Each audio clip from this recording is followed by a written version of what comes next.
निर्वाचन प्रचार परिसमाप्ति घटव गत काली आपण मैंने देखिले भारत वर्ष यशस्वी प्रधानमंत्री ओडिशा रे विभिन्न स्थान में कार्यक्रम कर आज माननीय अमित शाह कार्यक्रम बर्तमान चली पुणी आगामी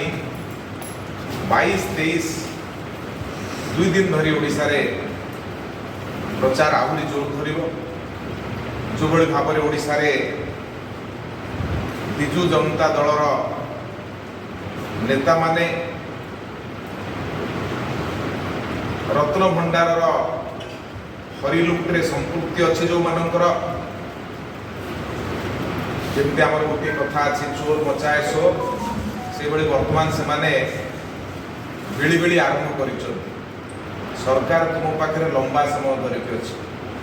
25 वर्षर सरकार रत्न भंडार खोली पार ना पुणी डुप्लिकेट चाबी मिलला जदि ओरिजिनल नथिला डुप्लिकेट कौटू आसला आम तो बर्तमान सन्देह होची रत्न भंडार संपत्ति तमिलनाडु चली जाएगी तो से बिड़ी बिड़ी होना माने तेणु ओडिया लोक को बोका बनवाई जो योजना विजु जनता दल चालू करुच्ची से कथा लोक जानी सारे आपंकर मन थो ये हूँ से विजु जनता दल जी कोरोना समय रथयात्रा बंद करने सुपारिश करके सुप्रीमकोर्ट पर्यंत पड़े धन्यवाद भारत वर्षर यशस्वी प्रधानमंत्री को जगन्नाथ कृपा जगन्नाथ इच्छा रूटी रथयात्रा हो पाता एम तो बंद कर प्रत्येक समय राजनीति किए कर मंदिर को नहीं राजनीति तो आप ये दल तो कर विजु जनता दल कर मंदिर को नहीं राजनीति तेणु विजु जनता दल बर्तमान जो भाव में बिड़ी बिड़े हो रत्न भंडार चाबी कथा उठेला बेलू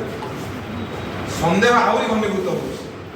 रत्न भंडार रत्न कौटी अच्छी ओडिशा रे अच्छे ना तमिलनाडु पड़े तार उत्तर देवार आवश्यकता अच्छे दलर नेता मैंने एक कथा गत दिन में कहते ओडिशार परिचय नवीन बाबू बोधे भूली जाऊँ से कथा से कहते दलर माने Odisha is only known for Naveen Patnaik बोली कहते बाबू मैंने भूली जाऊँ ओडिशार परिचय नवीन पट्टनायक एक दलर लोक कहते जे नवीन बाबू स्वयं जगन्नाथ ये सब कथा भूलवा उचित नुह जो आज आप निर्वाचन समय टीका टिप्पणी करुँच जाचु आप संपृक्ति अच्छा तेणु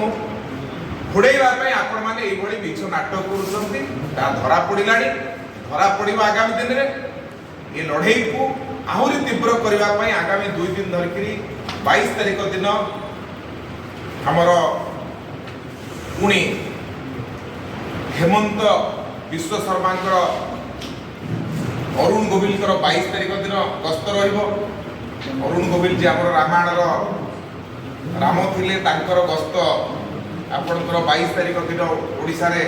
हम ओडिशार चंपुआ तेलुकोई ढेंकानाल एवं भुवनेश्वर जयदेव बालीपाटना एमती 4टी स्थान में सी सभा करेंगे एवं 23 तारिख दिन पुणी आउ थे भारतीय जनता पार्टी राष्ट्रीय सभापति जगत प्रसाद नड्डा जी पुणी आसुचंती करंजिया धामनगर बड़चणा एवं बालीकुदा ये 4टी जगार सभा करेंगे से भाव में हेमंत विश्व शर्मा 23 तारिख दिन आसुचंती से देवगढ़ बड़बिल चौद्वार बड़म्बा एमती 4टी स्थान में सभा करेंगे एवं योगी आदित्यनाथ से 23 तारिख दिन आसुचंती गोटे जनसभा चिलिका आउ गोटे जनसभा सालेपुर महांगार जो मध्यवर्ती अंचल पड़िया से पड़िया करेंगे तेणु ये जो ओडिया अस्मितार लड़ई चली ये लड़ई को आहरी शाणित करने भारतीय जनता पार्टी तमाम नेता आसुँ देखुली गोटे इंटरव्यू रे विजु जनता दलर बड़ाटिया नेता मानकर उक्ति जे जी भारत को आसूची से कहूँ ओडिशा को 1 नंबर कर तो ओडिशार सौभाग्य जो नेता आसुचंती से माने ओडिशा को 1 नंबर करने कथार आसुचंती तुमे तो अलग राज्यवासी एठी चाकरी करथिल ओडिशा को 1 नंबर करिया परिवर्ते निजे 1 नंबर हे जाइछो आर्थिक क्षेत्र रे जहा रिपोर्ट विभिन्न समय रे कहिछ। धन्यवाद दवा कथा जे जो माने बाहर आसुचंती जो नेता माने से माने ओडिशा को 1 नंबर करिया पे आसु खाली परिवा पे आसु नांती गत दिन रे करिचंती तुम कारण ओडिशा 1 नंबर हेई पारला नाही आज पर्यंत हिसाब देलो नाही प्रधानमंत्री पठेइथिबा अर्थ कोया गला कोन खर्च कल तार हिसाब दे पारलो नाही। जो नेता माने बाहर आसुचंती ताकू बाहरी नेता से माने एठी ओडिशा को 1 नंबर करिया पे आसुचंती कहिबा एटा गोटे पसंद लागुनी ताकू जो से चाहंती जे ओडिया लोक सब दिन